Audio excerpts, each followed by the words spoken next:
అశ్రేష్టం గ్రంథాలలో ఈ చోట కూర్చున్న వాగ్దానం అశ్రేష్ట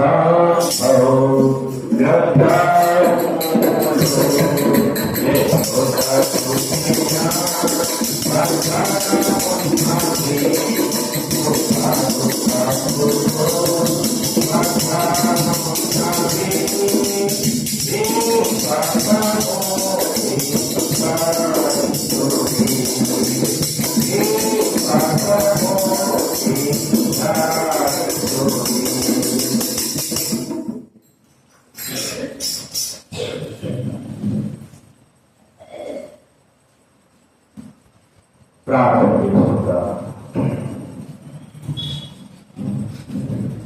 పరలోకమందున్న తండ్రి, కృపాకరమైన దేవ, దేవుడైన మా ప్రభువా, ప్రభువుకు కృతజ్ఞతాస్తుతులు చెల్లిస్తా ఉన్నాం.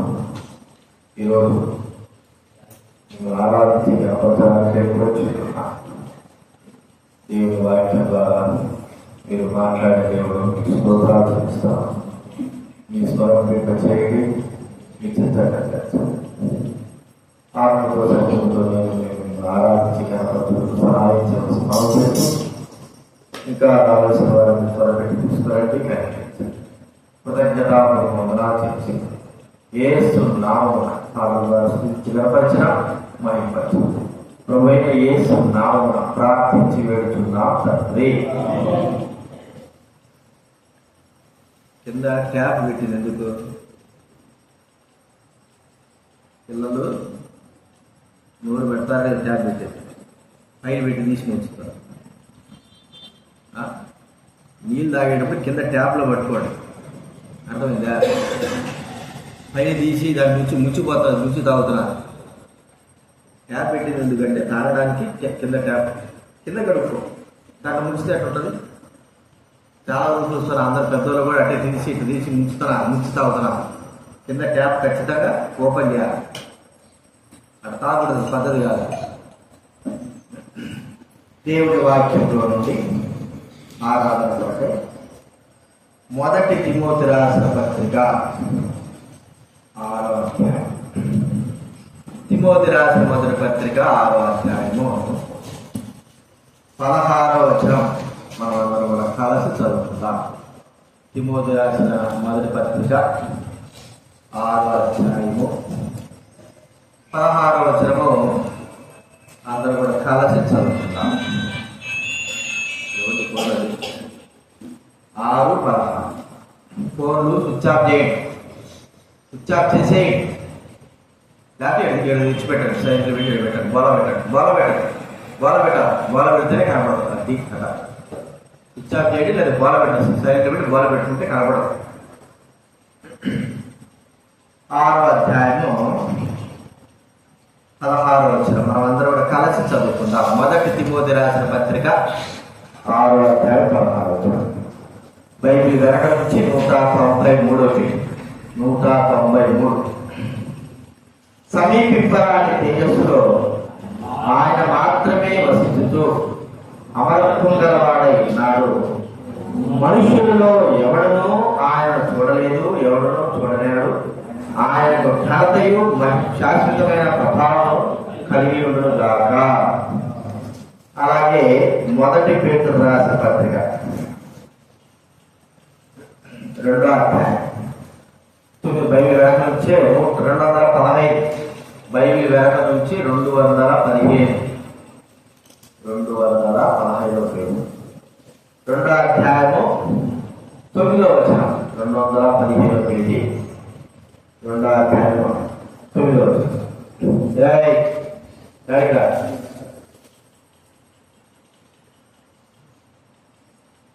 అయితే మీకు చీకటి నుండి ఆశ్చర్యకరమైన తన వెలుగులోని మేము పిలిచిన వాడిని అందరూ చదువుకుందాం. మొదటి పేతురు రాసిన 2వ అధ్యాయం 9వ వచనం. అయితే మీరు చీకటి నుండి ఆశ్చర్యకరమైన తన వెలుగులోని మేము పిలిచిన వాడిని గుణాతిశయమును ప్రచురం చేయము, ఏర్పరచబడిన వంశమును, రాజులైన యాత్రి సమూహమును, పరిశుద్ధ జనమును, దేవుని సత్తైన ప్రజలై ఉన్నారు. మొదటి తిమోతి రాసిన పత్రికను చదువుకున్నాము. ఆయన అమరత్వం కలిగిన వాడై ఉన్నాడు. సమీపరాని తేజస్సులో మరి అమరత్వం కలిగిన వాడై గొప్పవాడై ఉన్నాడు. ఆయన ఎంత గొప్పవాడో ఎవరికి తెలుసు? చెప్పలే. ఎంతో గొప్పవాడు. అంత గొప్పవాడు యొక్క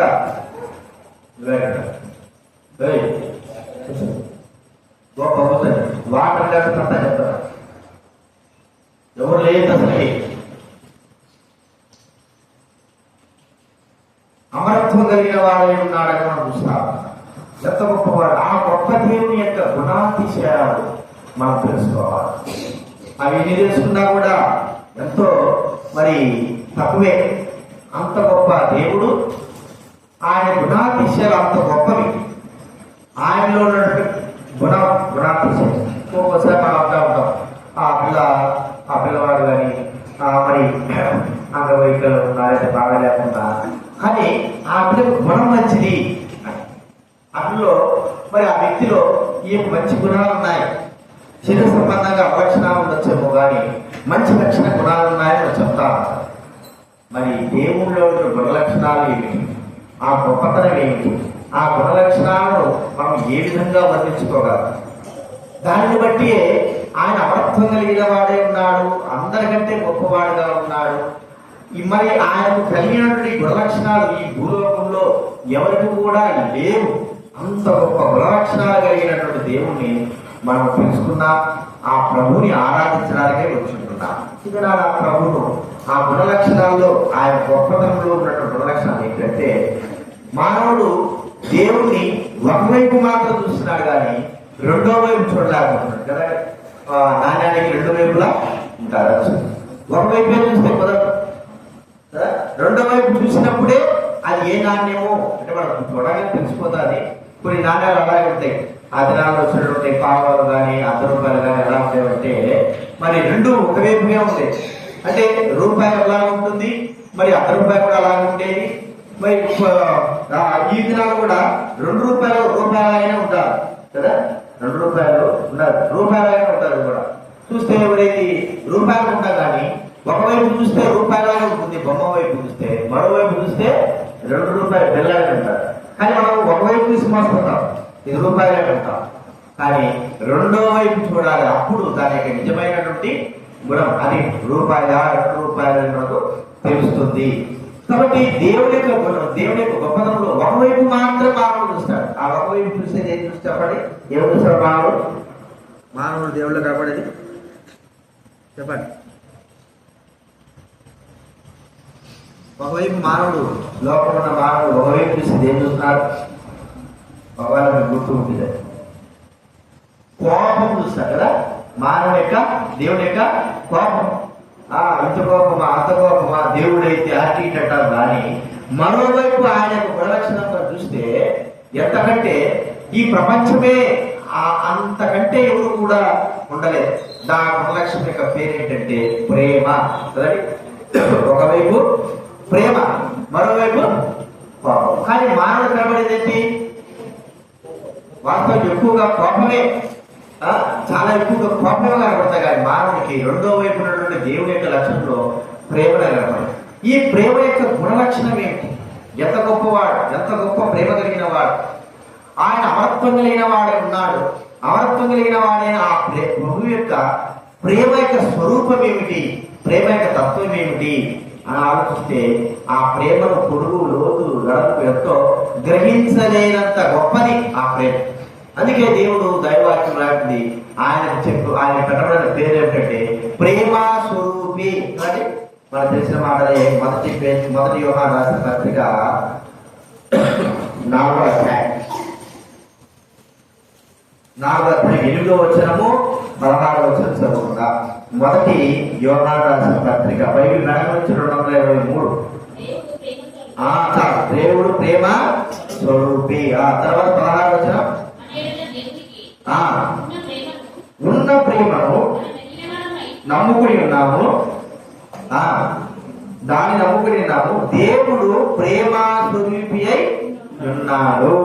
ఎవరంటే దేవుడు ప్రేమ స్వరూపి. నిజంగానే ఆయన ప్రేమ కలిగిన వాడు. ఇంత ప్రేమ భూలోకంలో ఎవరి దగ్గర మనం చూడగలమా? చాలా మందిలో మరి కొంత కోపం అనేది కనబడదు. ఉంటుంది, కోపం లేని వాడి భూలోకంలో ఎవరు లేడు. కానీ మనం ఎంతకు ఆ వ్యక్తిలో కోపం ఉంటే ఆ వ్యక్తిలో కోపం కంటే ఎక్కువగా మంచివాడండి, చాలా ప్రేమ కలిగిన వాడు అది చెప్తాం. కానీ ఆ వ్యక్తి ఆ ప్రేమ అనేటువంటి గుణలక్షణంలో తను ఎంత స్వల్పం అంటే చెప్పిన దానికంటే తక్కువే ఉంటుంది. ఒక వ్యక్తిని గురించి మనం ప్రేమ కలిగిన వాడు అని చెప్పిన దానికంటే ఆ వ్యక్తి జీవితంలో ప్రేమ తక్కువే ఉంటుంది. అంటే ఆ ప్రేమ అనేది మనం చూస్తా ఉంటే ప్రేమ చూపిస్తున్నారు కానీ ప్రేమైన వారు కనపడుతున్నారు కానీ అది ప్రజలందరి ఎదుట కనపడలేకపోతుంది, ప్రజలందరి నిమిత్తమే కనపడలేకపోయిన మానవుడు. అయితే ప్రభువైన దేవుడు ప్రేమ కలిగిన వాడు, అమరత్వం కలిగిన వాడు, అంతకంటే గొప్పవాడు లేని ఆ ప్రభు ఆయనలో ఉన్న గొప్ప గుణలక్షణం ప్రేమ. ఈ ప్రేమ ఎలాగో చూపించాడు. అది బైబిల్ గ్రంథంలో మనకు తెలుసు. మరి దేవుడు లోకాన్ని ఎంతో ప్రేమించాడు. ఇంకొక మాట రాకపోతే శాశ్వతముగా ప్రేమించాడు. శాశ్వతముగా ఆయన ప్రేమ అంటే ఆయన ప్రేమలో అగాపే ప్రేమ, అంతులేని ప్రేమ, జగత్తు పునాది వేయబడక మునిపే ఉన్న ప్రేమ. దగ్గర వాళ్ళ ఈ ప్రేమ కలవడం అనేది ఏ మానవ తరపుగా. ఒకవైపు మానవ జీవితంలో చూస్తే బిల్ల అంటే రూపాయి కట్టాలని అనుకోండి, ఒకవైపు బొమ్మ ఉంది, అందరిలాగే కోపము అనేది మానవుడే. రెండో వైపు చూస్తే మానవుల్లో తక్కువ స్థాయి నిలబడతా ఉంది. రూపాయి కాదు, ₹1 కాదు, పావల, ఇంకా తక్కువ స్థాయిలో ముద్రింపబడేటువంటి ప్రేమ అనేది ముద్రింపబడి కావాలి. అయితే యేసుక్రీస్తు వారి స్థాయి ఎంతంటే అది అన్ని నాణ్యముల కంటే ఈ నాణ్యం చూడగానే ఇంతకంటే ఇక తర్వాత పై యొక్క ధనం లేదు అన్నట్లుగా ఆయన ప్రేమ మనకు కనబడదా. ఈ ప్రేమ ఎలా రుజువుపరిచాడు మనకు తెలిసిన విషయమే. దేవుడు మన ఎడల తన ప్రేమను వెల్లడి పరిచాడు. చూడండి, రోమరాసిన పత్రిక 8వ అధ్యాయం 5వ అధ్యాయం 8వ వచనం. రోమరాసిన పత్రిక 5వ అధ్యాయం 8వ వచనం. అయితే దేవుడు మన తన ప్రేమను వెల్లడి పరుచుతున్నాడు. ఎట్లనగా మనం ఇంకనూ పాపులమై ఉండగానే. ఇది దేవుని ప్రేమ. అంటే ఆ ప్రేమ పాపులమై ఉన్నా కూడా ప్రేమించేటువంటి ప్రేమ. ఇది ఆయన ప్రేమలో గుణలక్షణాలను గొప్పతనము. ఈ గొప్పతనం మనం తెలుసుకోవాలంటే జన్మల కాలం, ఎన్ని జన్మలు ఎత్తినా కూడా దాన్ని మనము తెలుసుకోలేము. అంత గొప్ప ప్రేమ కలిగిన వాడు ప్రభువైన యేసుక్రీస్తు తండ్రి. ఆ ప్రేమ రుజువుగానే మనందరి కొరకై, మన పాపం నిమిత్తమై, మనం ఐశ్వర్యం కలగడానికని కాదు, లేదా డబ్బులు కలగడానికని కాదు, మనలో ఉన్నటువంటి దౌర్భాగ్యమైనటువంటి పాప సంబంధమైనటువంటి తొలగించడానికి కొరకై యేసుక్రీస్తు వారు ప్రేమ కలిగి ఈ లోకంలోకి వచ్చినాడు. తన ప్రేమను మన పట్ల వెల్లడిపరిచి మనందరి కొరకై యేసుక్రీస్తు వారు చెప్పారు. సెలవులో ఆయన ప్రేమ యొక్క లక్షణం ఎట్లా ఉంటుంది, ప్రేమ యొక్క గుణం ఎలా ఉంటుంది. ప్రేమ ఆయన అమరత్వం కలిగిన వాడు, గొప్పవాడు, శక్తి కలిగిన వాడు, పరిశుద్ధులైన దేవుడు, ఆయన సమస్తమును నాశనం చేయడానికి మరి అధికారం కలిగిన వాడు. అలాంటి ప్రభు ప్రేమ ఎంతగా పనిచేసిందంటే మన మీద ఉన్న ప్రేమ ఆయన ఓర్చుకున్నారు. ప్రేమైన వారు అందరి పాపం పడడానికి ఇష్టపడ్డాడు. సెలవులో సహించాడు. తాను హింసిస్తున్న, అన్యాయంగా కొడుతున్నా కూడా ఈ ప్రేమ బట్టి ఆయన ఉంటున్న గొప్ప ప్రేమను చూపించడానికి కొరకై, మానవులో ఉంటున్న పాపమును తొలగించడానికి కొరకై, పాపం యొక్క మరి వేరుతో సహా తీసివేయడానికి కొరకై యేసుక్రీస్తు సహనం కలిగిన వాడై ఆయన మనకు తన ప్రేమను చూపినాడు. ఈ ప్రేమను బట్టి మనం ప్రభుని ఆరాధించాలి. ప్రభు, ఇలాంటి ప్రేమ నాకు ఎవరు చూపించలేదు. తల్లి, తండ్రి, గురువు, ఇంకా మిగతా వారందరూ కూడా వారికి హద్దులనే ఉంటున్నాయి. హద్దులు చూడండి. ఇప్పుడు చూస్తే మనం చూస్తాం ఎంతమంది క్రీస్తు ద్వేషులు ఉన్నారు, ఎంతో మంది క్రీస్తు ద్వేషిస్తున్నారు. కానీ ఆయన వారిని ఏమనుకోకుండా వారిని రక్షిస్తూనే, కాపాడుతూనే, ప్రేమిస్తూనే వారి మరణ కొరకు కూడా తన ప్రేమను తెలుపుతూనే ఉన్నాడు. ఎంతమంది ద్వేషిస్తున్నారు మానవుడు ప్రభు, ఎంతో అన్యాయంగా చెప్పలేని విధంగా మరి అవమానంతో సాతానుడు ప్రజల చేత యేసు ప్రభువును దూషించేవాడుగా దూషింపజేస్తా ఉంటున్నాడు. కానీ యేసు ప్రభువు ఎందుకు ప్రజలు నశింపజేయడం లేదంటే ఆయన ప్రేమను రుజువుపరుస్తూ కదండి. సాతాను వలలో ఉండిపోయి సాతానిక ఆలోచనలు పడిపోయి సాతానిక వశంలో ఉండి పాపంలో ఉన్న మానవుడు ప్రభువును దూషిస్తా ఉంటున్నాడు. కాబట్టి ప్రేమ పాపంలో ఉన్న వారికే, ప్రేమ ప్రభువును దూషిస్తున్న వారికే.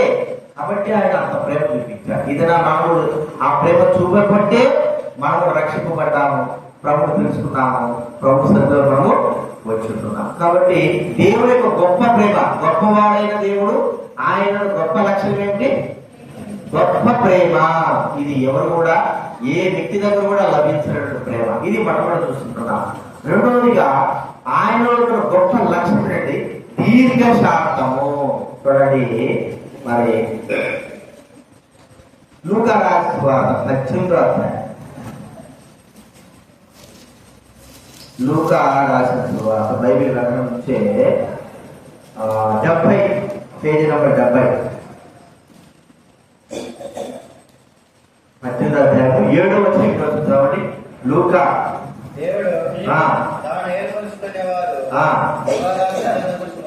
దివారాత్రులు తన కూర్చు మొరపెట్టుకుండగా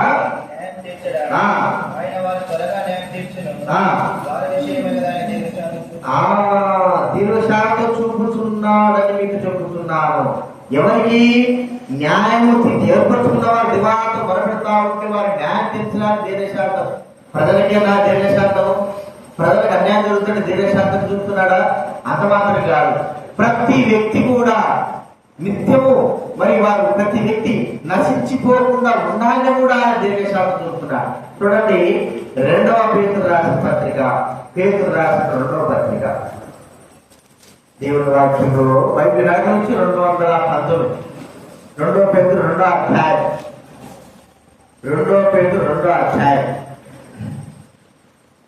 9వ వచనం చదవండి.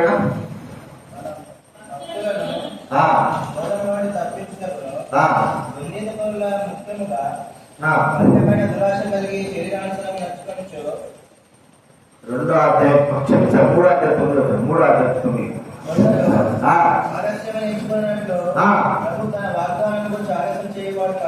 కాడు కానీ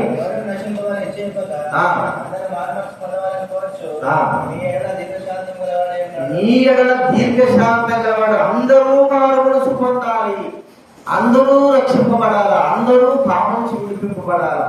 ఎంత దీర్ఘశాంతం కావాలి? మనకు సహించలేము, కొంతవరకే సహనం.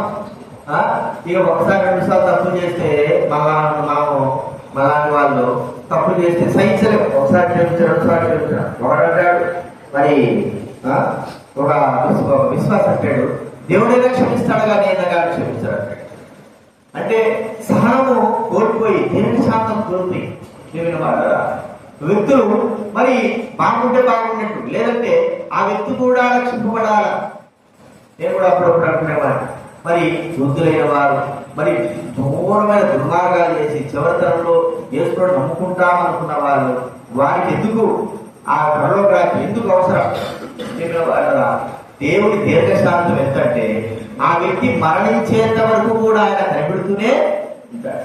ఏమైనా తన హృదయంలో, తన యొక్క మనసులో ఏమైనా ఒక్కసారైనా సరే పాప క్షమాపణ కొరకైనటువంటి వేడుకుంటాడేమో. మరి యేసుక్రీస్తు వారు శిలువ మోసి ఉదయం 6 గంటల మొదలుకొని మధ్యాహ్నం 3 గంటల వరకు ఆయన శిలువ మోసిన తర్వాత శిలువ మీద ఉండి ఎంతో మంది తింటున్నారు, ఎంతో మంది హేళన చేస్తున్నారు, ఎంతో మంది దీర్ఘశాంతం చూస్తున్నారు. ఒక్కరైనా సరే ఏమైనా ప్రభువా మమ్మల్ని క్షమించు, మా కొరకే ప్రారంభించు, మమ్మల్ని క్షమించు, మా కొరకే చనిపోతున్నారు, ఒక్కరు కూడా పశ్చాత్తాపడని వారు ఎవరు లేరు. అయితే ఎప్పుడో చూశాడైనా మరణం పొందేంత వరకు కూడా శిలువలో దొంగ కొరకై ఎదురు చూశాడు. మరణం పొందుతా ఉన్నట్టుగా చనిపోతాడు కొద్ది క్షణాల్లో. అప్పుడు శిలువలో దొంగ ప్రభువాను క్షమించు అన్నప్పుడు అప్పటి వరకు కూడా ఆయన ఎదురు చూస్తూనే ఉన్నాడు. చూసి అంటే ఎంతసేపు దీర్ఘశాంతం చెప్పాడంటే చివరి వరకు కూడా ఆ వ్యక్తి నిత్య రక్షణ పొందడానికి చివరి వరకు కూడా దీర్ఘశాంతం చెప్తూ వచ్చాడు. ఏదైనా చాలా మంది రక్షకులకు మరి చాలా మంది రాలేకపోతారు, మా నిత్య జీవితం తెలుసుకోలేకపోతున్నారు, పాప క్షమాపణ పొందలేకపోతున్నారు, జీవితం అంతా నాశనం చేసుకుంటున్నారు, మోసములతో, త్రాగులతో, మరి గంజాయితో, పాపాలతో జీవితం గడుపుతా ఉంటున్నారు. దేవుడు ఇంకా మన పట్ల దీర్ఘశాంతం చూపుతున్నాడంటే ఆయన ఏమి మరి దీర్ఘశాంతం చూపుతున్నాడులే అని కాదు, కానీ ఒక దినాన ఉగ్రత అనేది ఉంది. ఎప్పుడు మనం మరణించిన తర్వాత ఉగ్రత, మరణకు మునుపు ఆ ప్రభుని దేవుడు దీర్ఘశాంతం చూపుతూనే ఉంటాడు దేవుడు కాబట్టి ఆయన దీర్ఘశాంతము చూస్తూనే ఉంటాడు.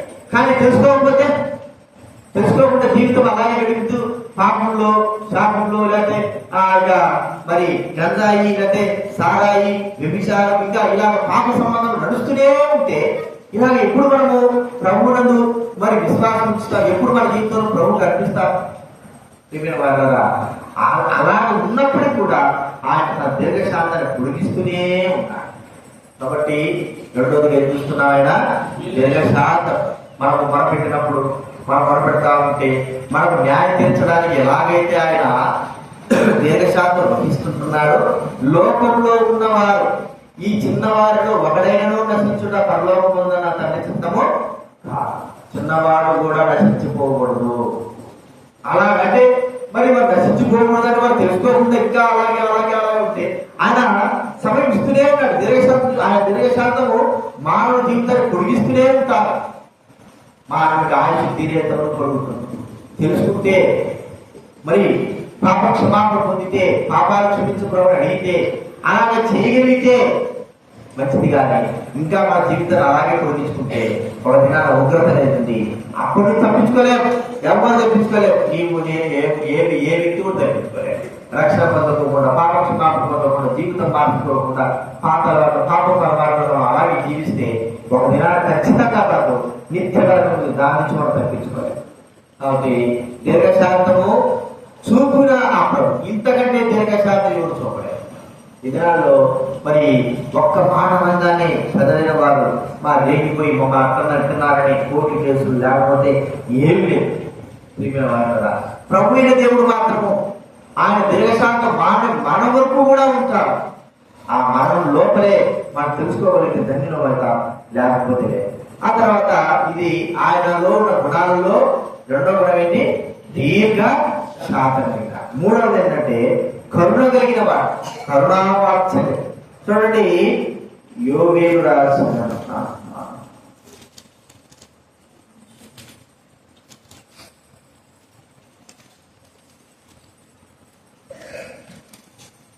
యోవేలు గ్రంథం 2వ అధ్యాయం 13వ వచనం. యోవేలు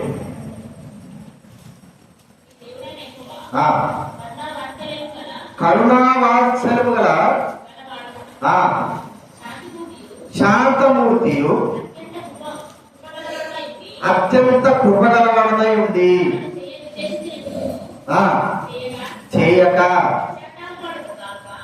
పశ్చాత్తాపడుగా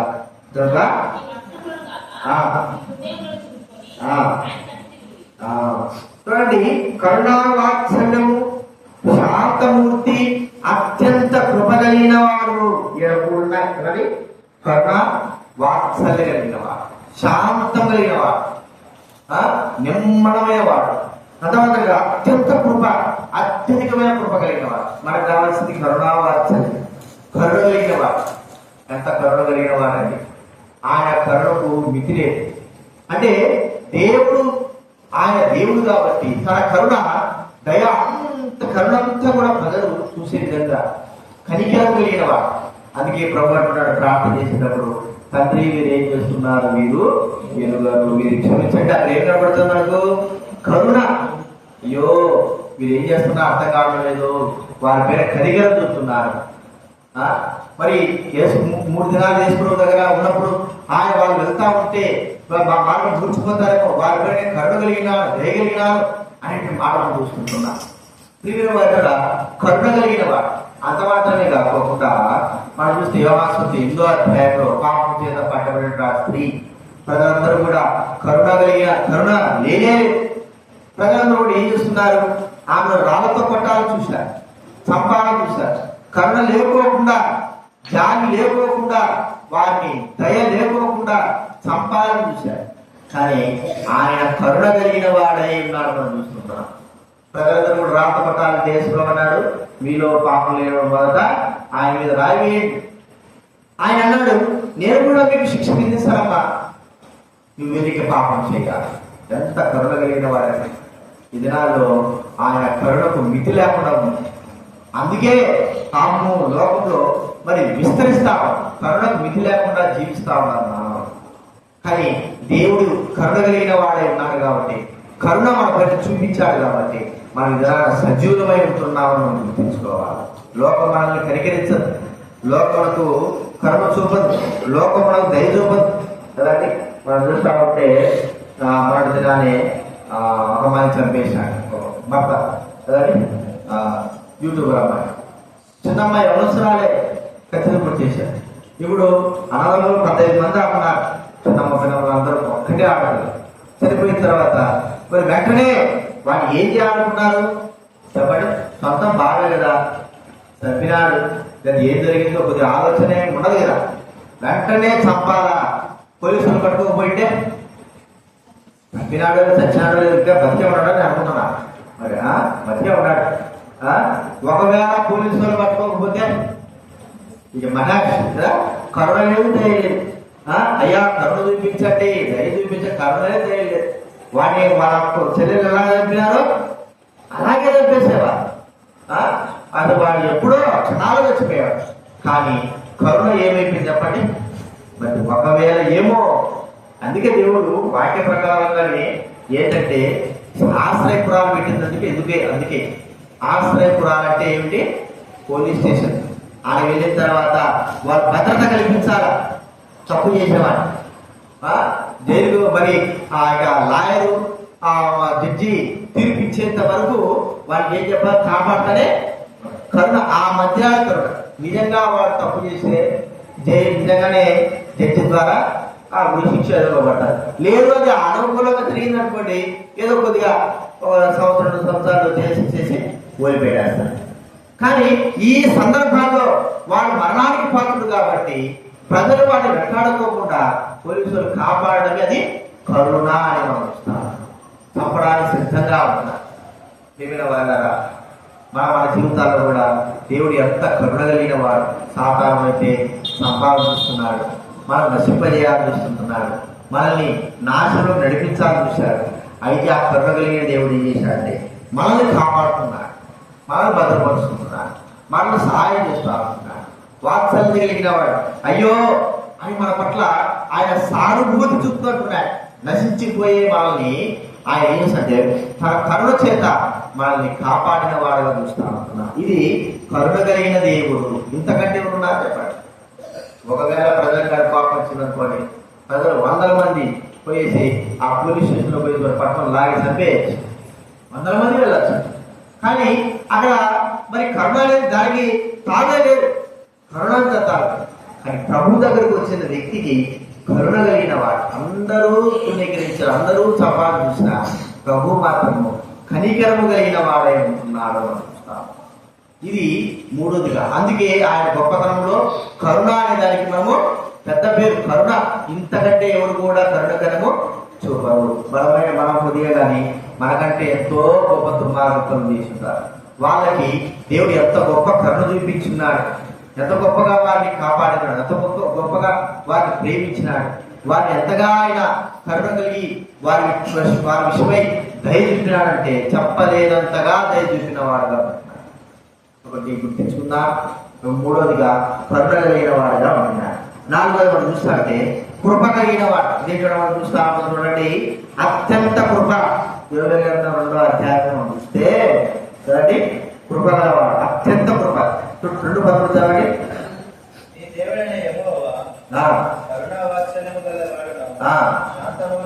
శాంతమూర్తియు అత్యంత కృప కలిగిన వాడు. ఎంత కృప అంటే అత్యంత కృప. లోకమంతా పాపంతో ఉంది, లోకమంతా పాపంతో కదా, లోకమంతా పాపంతో ఉంది. కానీ ఎంత పాపం విస్తరిస్తా ఉంటే అంత కృపను కూడా విస్తరింపజేసిన ప్రభువుగా మనం చూస్తా ఉన్నాం. చూడ రోమా రాసిన పత్రిక 6వ అధ్యాయం 5వ అధ్యాయం చివరి వచనం. రోమా రాసిన పత్రిక 5వ అధ్యాయం చివరి వచనం చూడండి, 21వ వచనం. బైబిల్ వెనక నుంచి 137. అయినను ఆధారం చేసుకుని ఎలా వేయను అలాగే నిత్య జీవము కలుగుటకై నీతి ద్వారా కృపయు మన ప్రభువు అయిన యేసుక్రీస్తు మూలముగా దేవుని నిమిత్తము పాపం ఎక్కడ విస్తరించినో అక్కడ కృప పాపం ఎక్కడ విస్తరించిందో కృప అక్కడ ఏమిటండి అపరిమితంగా పాపము కంటేనో ఎక్కువగా కృప విస్తరిస్తారు కృప కలిగిన వారు. అందుకే యేసుక్రీస్తు వారు కృపా సత్య సంపూర్ణంగా ఈ లోకానికి రావచ్చు. కృప ఆయన దగ్గర కృప దొరుకుతుంది. కృప అంటే అర్థం ఏమిటి కదా? కృప అంటే అర్థం ఏంటి? కృప అంటే అర్థం ఏంటి లక్ష్మి?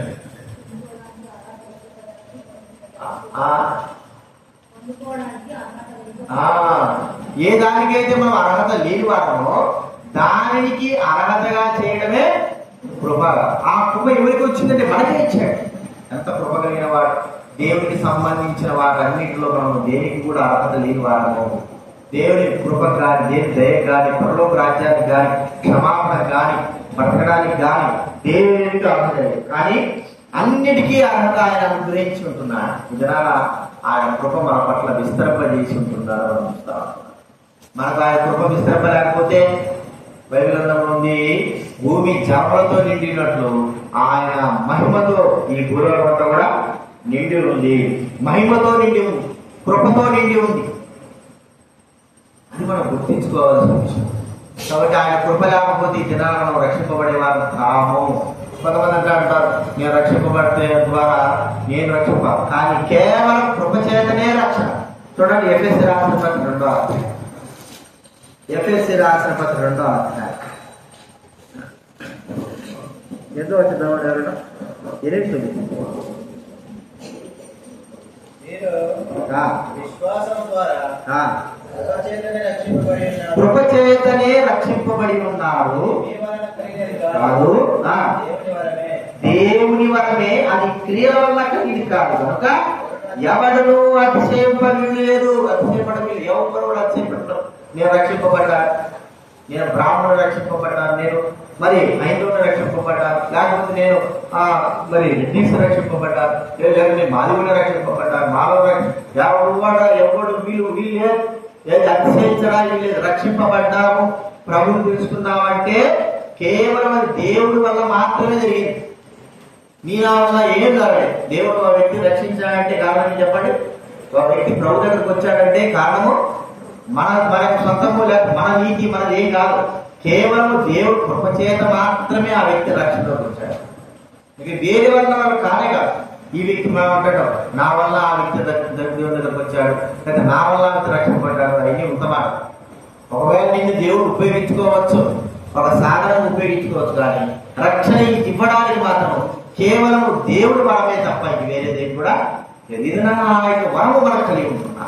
ఆ దేవుడు కృపచేత ఇది ప్రతి ఒక్కరికి ఉచితముగా అనుగ్రహించిన కృప. ఆ కృప కలిగిన వాడు ఆ రక్షణ మనకు ఎలాగ ఇచ్చాడంటే తాను ప్రాణం అనుగ్రహించి, ప్రాణం పెట్టి, క్రయం చెల్లించి మనకు ఉచితంగా ఇచ్చాడు. దీనివల్ల మనం ఏమి మరి అతిశయపడవలసిన వీలేమి లేదు. పిల్లలకి మనం ఏమన్నా చాక్లెట్ ఇస్తాం, బిస్కెట్లు ఇస్తాము కదా. ఇది వారు పొందినారు, కేవలం వారు తండ్రి ద్వారా పొందినారు. వారు ఏమన్నా పని చేసి కష్టం చేసి డబ్బు సంపాదించుకుని వెళ్ళారా? కాదు, కేవలం తండ్రి వారి మీద ఉన్న ప్రేమను బట్టి ఇచ్చాడు. అది ఎలాగైతే పొందారో ఆస్తులు కానీ ఏదైనా సరే, అలాగే దేవుడు ఇచ్చినటువంటి కృప రక్షణ కేవలం మనము ఆయన చేత మాత్రమే పొందాము. వేరే వ్యక్తి వల్ల ఏదాని వల్ల కానే కాదు. కాబట్టి దాన్ని బట్టి ప్రభు నడుస్తుంది. ప్రభు ఎంత గొప్పవాడంటే కృప కలిగిన వాడు, ఆకాశాల కంటే కృప కలిగిన వాడు. మరి నాలుగు చూస్తూ వచ్చాం. మొట్టమొదటి ఏం చూస్తూ వచ్చింది చెప్పండి? ప్రేమ కలిగిన వాడు. అంతకంటే ఆయనకు మించిన ప్రేమ కలిగిన వాడు ఈ భూలోకంలో, ఈ విశ్వంలోనే లేడు. అంత గొప్ప ప్రేమ మన పట్ల చూపించారు, తన ప్రాణాన్ని చూపించారు. రెండోది ఏం చూస్తూ వచ్చా? దీర్ఘశాంతం. మనకు మొదలుపెట్టే మనకు ఎలాగైతే జవాబు ఇవ్వడానికి సిద్ధంగా ఉన్నాడో, ప్రపంచంలో మనందరూ కూడా ఎవరు కూడా నశించిపోకూడదంటే దీర్ఘశాంతం కలిగిన వాడు. లేకపోతే ఈ ఆటగల ఎప్పుడో ఆ దినాలు నోవాకాలంలో ఏమొచ్చింది చెప్పండి? ప్రళయం వచ్చినట్టుగా అయిపోవాల్సింది.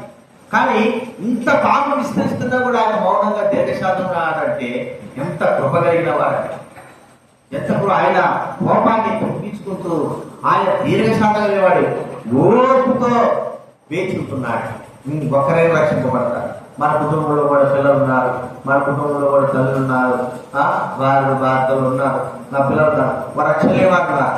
వారందరూ కూడా నశించిపోవడానికి ఎంత మాత్రము మనకు ఒకవేళ ఆలోచన లేకపోయి ఉండొచ్చు, మనం మర్చిపోయి ఉండొచ్చు. ఏమిటి లేకపోతే పోతాడు ఉంటే ఉంటాడు కదా, ఏమంటాడు చూసాగా ఏరా చదువుకోరా అంటే పోతే పోతాడు, వాడు నాలాగే ఏదో మోసం వస్తాడు అర్థమైందా. అయితే ఆలోచన ఎంతవరకు ఉంది, వాడు చదవలేదని ఆలోచన వాడు పోతే కూడా కాదు. నేను పోయేటప్పుడు కూడా పోతాడు, ఏదో వాడు చెప్తాడు, నేను ఇది చేస్తాడు, వాడు ఏదో మేసి పని చేస్తాడు. కానీ ప్రభు దేవుడు అలాంటి వాడు బాగుపడేంత వరకు కూడా ఆయన తన దీర్ఘశాంతాన్ని చూస్తూనే ఉంటాడు. అర్థమైందా. వాడు నశించుకోవడం ఎంత మాత్రం ఇష్టం లేదు. ఎవరైనా సరే మనం నశించుకోవడం ఎంత మాత్రం ఇష్టం లేదు. అందరూ ఆయన తిట్టేవారు, ఆయన కొట్టేవారు, లేకపోతే ఆయన యొక్క దీర్ఘశాంతం పరీక్షించి చివరి వరకు కూడా తమ కఠిన హృదయాలు కలిగిన వాడు చివరి వరకు కూడా ఆయన ఎదురు చూసేవాడుగా ఉంటున్నారు. ఆయన శిలువలో చనిపోయే ముందు కూడా ఎదురు చూస్తూనే ఉన్నాడు. ఒక్క వ్యక్తి వచ్చాడు, ప్రభువా నీ రాజ్యంలో ధ్యానం చేసుకో. ఆయన చనిపోకమునుపు చివరి వ్యక్తికి ఇచ్చిన వ్యక్తిని కూడా ఆయన రక్షణ అనుగ్రహించి తన పరలోక రాజ్యాన్ని తీసుకున్నాడు. అంటే ఆ వ్యక్తి కూడా నశించుకోవడం ఎంత మాత్రమో ఇష్టం లేదు చివరి వరకు కూడా. ఇది రెండవ విషయం. మూడవ చూస్తున్నా చెప్పండి, కరుణ కలిగిన వాడు. శిక్ష, మరి శిక్షకు పాత్రమై ఉన్నాం, నాశనానికి పాత్రమై ఉన్నాం. మన పైన చూపిన కరుణ ఎంతో గొప్పదండి. ఎంతో కరుణ వాత్సల్యత కలిగిన వాడుగా ఉంటున్నాడు. కనికరం చూపుతున్నాడు. ఈ భూలోకంలో మన మీద కనికరం చూపేవాడు ఎవరు లేరు. ఒకవేళ తల్లిదండ్రులు చూపిన, ఇప్పుడు దినాల్లో ఒక అమ్మాయిని మదనపల్లిలో చంపేశాడు. చిన్న అమ్మాయి, 12 సంవత్సరాల అమ్మాయి చంపేశాడు. వాళ్ళ తల్లిదండ్రులు ఏమంటున్నారు చెప్పండి, కరుణ ఉందే వాళ్ళకి? చంపేసుకోకుండా వాడు అంత పని చేస్తే మా మామిడి లాంటిది కదా, చంపేసుకున్నాడు. అంతకుముందు ఒక ముసలోడు కూడా ఏం చేశాడు, ఒక అమ్మాయి కూడా కోటని ఏం చేశారు వాళ్ళ తల్లిదండ్రులు, వాళ్ళ పిల్లలు మరి చంపేసాడు. మా నాయన కాదే చంపేసాడు. కరుణ ఏమిటి అంటే, ఇప్పుడు తప్పు చేసేందుకు ఏం కనపడాలా? శిక్ష అనేది ఉండాల్సిందే. చిన్న అంటే ఏదో అనుకోవచ్చు. అంత పెద్ద కార్యాలు చేస్తే, మా మోసాల్లో హత్యలు చేస్తా ఉంటే, మానవంగాలు చేస్తా ఉంటే ప్రజలను ఎలాగ క్షమించగలరు? కరుణయే లేదు. అయితే ప్రభువైన దేవుడు నువ్వు ఎంత చేసినా, ఎన్ని తప్పులు చేసినా నేను నీకు కరుణ చూపిస్తాను. అందుకే ఒక మాట, క్రీస్తు యేసునందున్న వారికి ఏ శిక్ష లేదు. ఆయన కనికరం కలిగిన వాడై ఆ యొక్క పాపాత్మురాలైన స్త్రీ విషయమై నేను కూడా నీ శిక్ష విధించను. ఆయన కనికరం అక్కడ కనబడతా ఉంది. కాబట్టి గుర్తించుకుందాం, కరుణ కలిగిన వాడు. ఎంత కరుణ అంటే చెప్పలేనంత కరుణ కలిగిన వాడు. చివరికి ఏం చూస్తూ వచ్చా చెప్పండి, కృప కలిగిన వాడు. దేనికైతే అపాత్రులమైనామో వాటింటికి పాత్రలుగా చేసి రక్షించినాడు, రక్షణ ఇచ్చినాడు, మార్గస్ ఇచ్చినాడు. రక్షణకు కారకుడు ఇవ్వడంటే ప్రభువే. ఇదనా మనం ఏదో వాక్యం చెప్తే ఆ రక్షింపబడతారు చెప్పాలి. మన బాధ్యత వాక్యం చెప్పాలా, వారికి చెప్పాలి, రక్షణ గురించి మార్గం బోధించాలని చెప్పాలి. కానీ రక్షించేది ఎవరు? ఆ వ్యక్తికి ప్రభు చూపేది ఎవరంటే దేవుడే. కొంతమంది కఠిన హృదయాలు అయిపోతారు, ఎంత చెప్పినప్పుడు నమ్మరు. అంటే ఆ వ్యక్తిపై దేవుడు కృప ఉంది. మరి ఏమో ఇప్పుడుగా ఇంకోసారి రక్షింపబడతాడు, ఇంకోసారి ప్రభు చేసుకుంటాడే. ఒకవేళ తెలుసుకున్న తర్వాత నా శిక్ష చేతనే బలం చేతనే అట్లాంటి ఇట్లాంటి రక్షింపబడ్డానంటే కాదు.